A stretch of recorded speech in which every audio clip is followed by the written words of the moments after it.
So after spending a lot of time with leaders, I integrated a lot of systems from traditional business background and myself being an entrepreneur, being a CEO, managing people in the past. I came up with a set of tools and techniques that would be the best of all worlds in order to bring to my clients the most effective coaching mechanism and a way of running a company immaterial of the size of the company. So my model had to scale. And so at some point during my career, I became familiar with the teachings of Zen and the teachings of Taoism, and I became quite enamored by them. I spent a lot of time studying Zen, went to Japan and found a Zen master as well, practiced meditation. We've always been told, generally speaking, that the West has the more developed, more advanced and more sophisticated way of managing companies and dealing with people. And this is a highly subjective statement. So we find companies that have been around for a very long time, that have stood the test of time. Many of them are from Asia that have been around. Some companies have been around for 500 or 600 years. But looking deeply into their methodology and the way that they run their companies was very useful to me. So I looked for a way of integrating what I've learned from my Western teachings, if you could call it that, in traditional leadership, in traditional change management and managing situations, managing people, conflict resolution, business strategy and all the rest of it, and then sort of disappearing into ancient China and ancient Japan, and then following the teachings of Buddhism all the way back to Buddha in India. What I discovered was some profound wisdom and profound understanding of life. And there's two characters that I met in my journey to the past, and one was Lao Tzu and the other one was Ching. And these two people were instrumental in bringing change to China in that particular time and making a very big shift into looking at the world in a different way, looking at themselves in a different way. And you could say it was the birth of Taoism, or the concept of Taoism, but keeping it very simple and very pure. I don't want to get too religious or too technical on that side.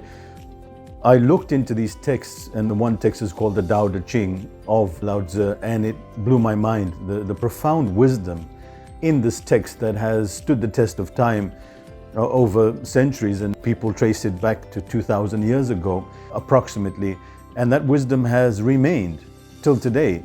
I believe that this wisdom can be incorporated into our daily lives, and not to discard anything new, but can we understand the wisdom from the ancient times?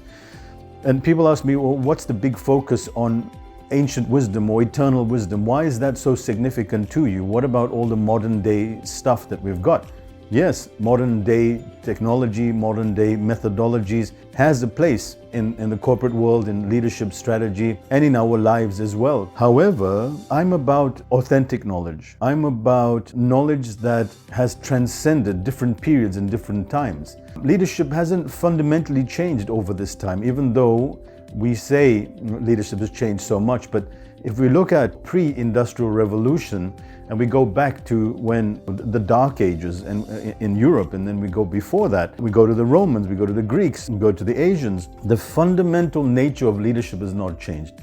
What mattered most then matters most now, and that fundamentally does not change, no matter how big the organization is, how it scales.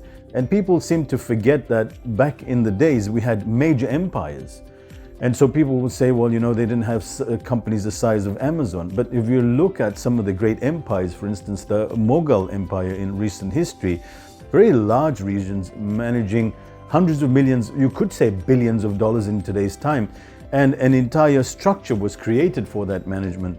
And if we look and we go way back to China and its ancient cities as well, we look at Japan, we look at how the world map has changed over time. The great empires, the Roman empires, the Greek empires, the Egyptian empires, and then we can even look towards the Mayan people. So this knowledge that we have now on leadership and on living our lives, a lot of it has been changed and suited to modern day times, which makes sense. I get that. But in the process, things get added on and we dilute the authenticity of the essential message when it comes to leadership, when it comes to living, when it comes to communication, when it comes to relationships. If I'm lost in the middle of the jungle and I'm deep into the dense jungle, what do?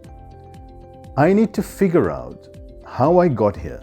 And so in order for me to figure out how I got here, I need to go back in order for me to get out of here and move forward. So the only way to move forward is to go back. We can apply that same psychology in business and in life. The only way we're going to find out how to successfully navigate the future, which is uncertain, is by tracing back where we came from, and as a species, as a people, as a community, as a human race, where we came from. What are those things that are fundamentally the same? And what are our ground rules? What is the set of standards that we impose on ourselves to live by? And what hasn't essentially changed, so that you don't get lost in the noise, in the jargon, so we remain authentic always. Because truth has a way of transcending time and maintains its authenticity. And for me, the further back you go, the more authentic the lessons are, the wisdom is, and the time-honored traditions.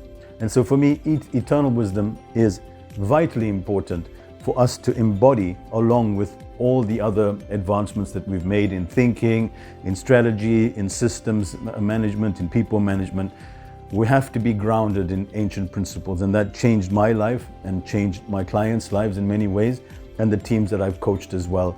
So if we look at, for instance, a text like the Tao Te Ching, purportedly written by Lao Tzu, nobody knows whether he wrote it or not. This text claimed to be 2,000 years old based on people that have dated it and found out the text is 2,000 years old. And if you look at it today, it's still in use today, and people quote it all the time, and it's sold throughout the world and it's read throughout the world. Recently in China, they found a copy of the Tao Te Ching that was dated as being 500 years old. And they looked at this 500-year-old text and compared it to the original Tao Te Ching, the one that we translate from today and the one that people have access to now. And they found it to be almost identical. So how is that? That something that's 2,000 years old has stood the test of time and has not been altered. And to me, that reveals the profound importance of eternal wisdom and eternal truths that transcend personality and time. Because if you think about it, nobody even knows for sure if Lao Tzu wrote it or not. But that was inconsequential, because the words stand on their own. And truth has a way of standing on its own weight. And these eternal truths do not change over time. Eternal wisdom remains eternal. And so if you look at today, nobody would even read a text unless you knew who the author was, or who the personality was, how many followers they've had, where they've appeared on television. But here's the text that nobody even knows whether this man wrote it or not, yet it's so widely read and the wisdom in it has been carried over. And we look at authentic teachings to do with different religions as well. The sacred texts have managed to stand the test of time as well. And so what ends up happening as well is that when you take something modern and you say this was said, by the time the message gets to you, the essential message is lost. And that's the problem with carrying messages that have not stood the test of time and stood the authenticity of its message. I look at something that is authentic as the Tao Te Ching and many other texts that I've discovered over the time, from the Tibetans, from the Indians, from the Mayans, from the Arabs, the Greeks, the Romans. This knowledge has transcended time, and it's still authentic as it was then, and it's still applicable as it is now as it was then, because us as human beings have not fundamentally changed in our essential natures.